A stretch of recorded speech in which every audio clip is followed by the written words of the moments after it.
নাম প্রেম দেখে জীবন আমাকে ধরা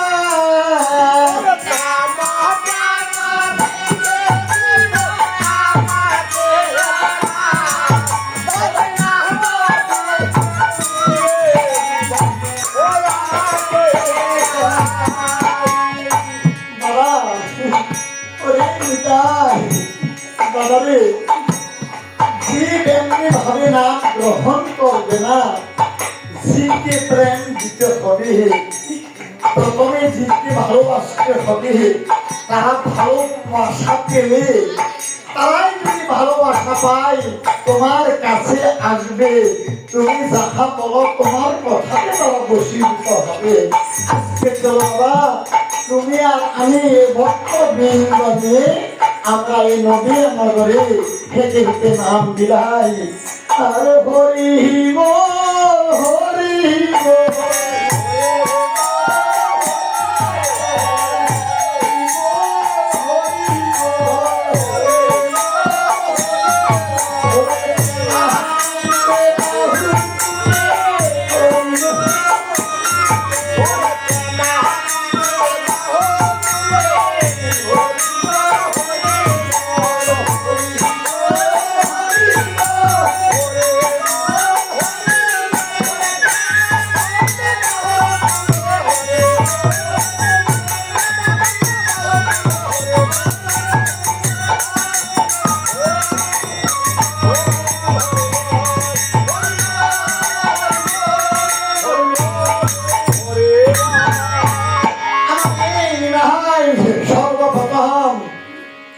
নদিয়া নগরে হেঁটে হেঁটে ওর হরি হরে নম কৃষ্ণ যাতবাই নম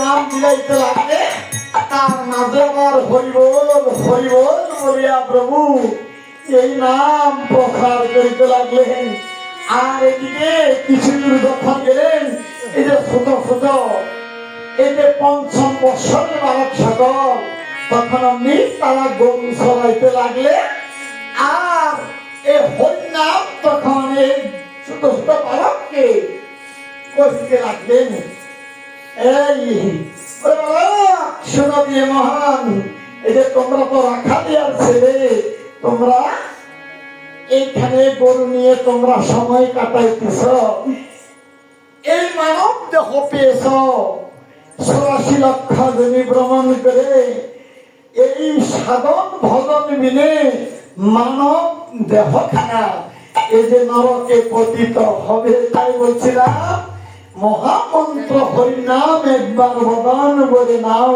তোমরা আচ্ছা আর এই মহামন্ত্র হরিনাম মিলে কি হবে এই মহামন্ত্র হরিনাম মিলে জীবের উদ্ধগতি হয় এই মহামন্ত্র হরিনাম মিলে জীবের উদ্ধগতি হয় কোথায় তোমার উদ্ধগতি এই যে ওই সুরমণি নদীর তীরে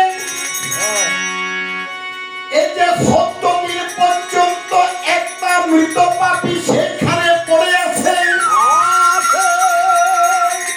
আরে তাকে স্ত্রীরা রক্ষণ করে না আর গিদিও তাকে স্পর্শ করে না আর এদিকে তাকে বসুমাতাও স্থান দিচ্ছে না তুমি যদি তাকে উদ্ধার করিতে পারো তাহলে তোমার মরা ফোড়া হই না আমরা সকাল বেলা লইব বপন ভোগে আজকে আমার প্রভু কি করলেন ওরে হরিবল হরিবল বলে জমহনা করি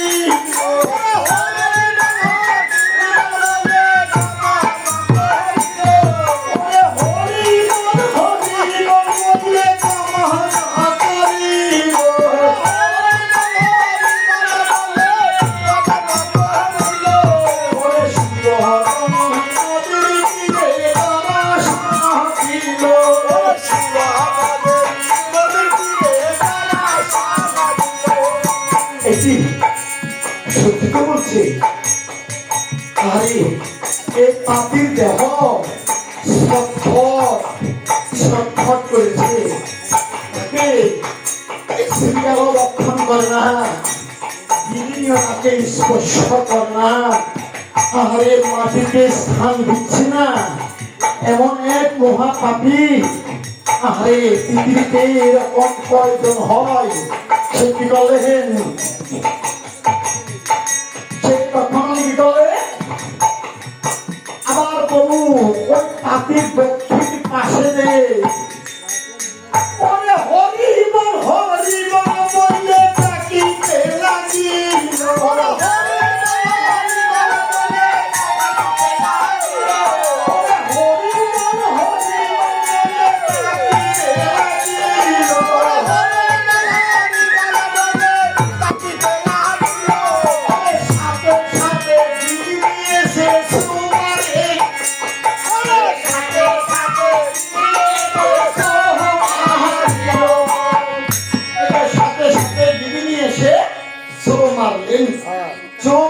দেখে তাকে কি করলেন? এই মেরে আকাশে তুললেন।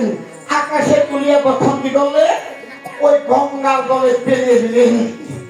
গঙ্গা জলে যখন ফেলে দিলে আর এই পাপির দেহখানা এই যে 7.5 হইয়া এই যে বৈকুণ্ঠ ধামে চলে গেলেন।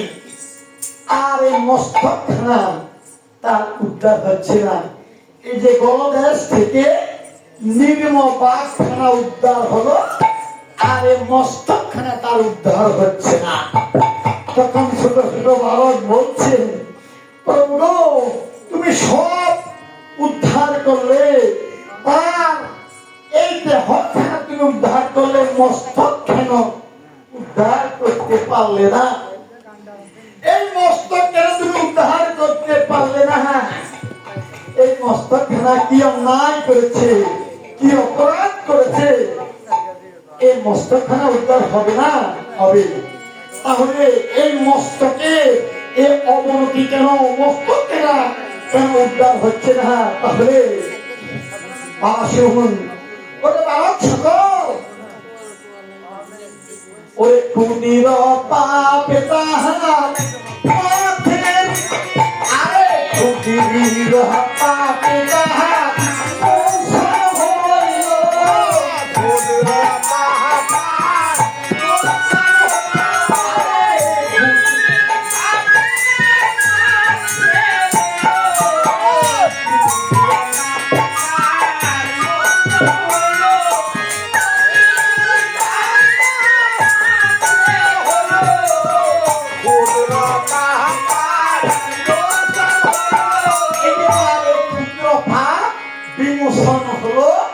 আর অধিক পাপ তার মাঠে রইল। ব্যাপারটা বুঝলাম না। অধিক পাপ এই যে মাথার মধ্যে রইল, ক্ষুদ্র পাপ বিমোচন হয়ে গেল। কারণটা কি? এই যে এই পাপী অত্যন্ত ধনী ব্যক্তি ছিলেন। এই পাপী কখনো এই যে বদল করে হরির নাম নিলেন, এই হরির নামের অভাবে ধর্ম কর্ম এই পাপী কখনো করেনি। আজকে এই কারণে তার এই যে এই দুঃখ দুর্গতি হলো, তার এই দেহখানা উদ্ধার হয়েছে, এই মস্তকখানা তার উদ্ধার হচ্ছে না। তাহলে উদ্ধার হবে না? হবে। আজকে আমার প্রভু কি করলেন? ওরে হরি বলে বলে ও পাপির মুন্ড খানা অমনি প্রদান হাতি করিল। যখন এই পদাঘাত করলেন, এই পদাঘাত পেয়ে তখন আমি সাথে সাথে দিদি নিয়েছে তারা এই মস্তকখানা আকাশে তুললেন। আকাশে তুলিয়া তখন ওই গঙ্গার জলে ফেলে দিলেন। এই গঙ্গার জলে ফেলিয়া তখন বললেন তার এই দেহখানা শুদ্ধ হয়ে গেলেন। আর এই মস্তকখানা তখন ওই দেহের সাথে তখন বৈকুণ্ঠে একসাথ হয়ে গেলেন। এই যে গঙ্গার জলে পড়ে তারা মারা যায়, তারা ওই বৈকুণ্ঠে সারি হাত হইয়া চলে যায়। গঙ্গার জলে যারা মারা যায় তারা সারি হাত হয়ে বৈকুণ্ঠে যায়।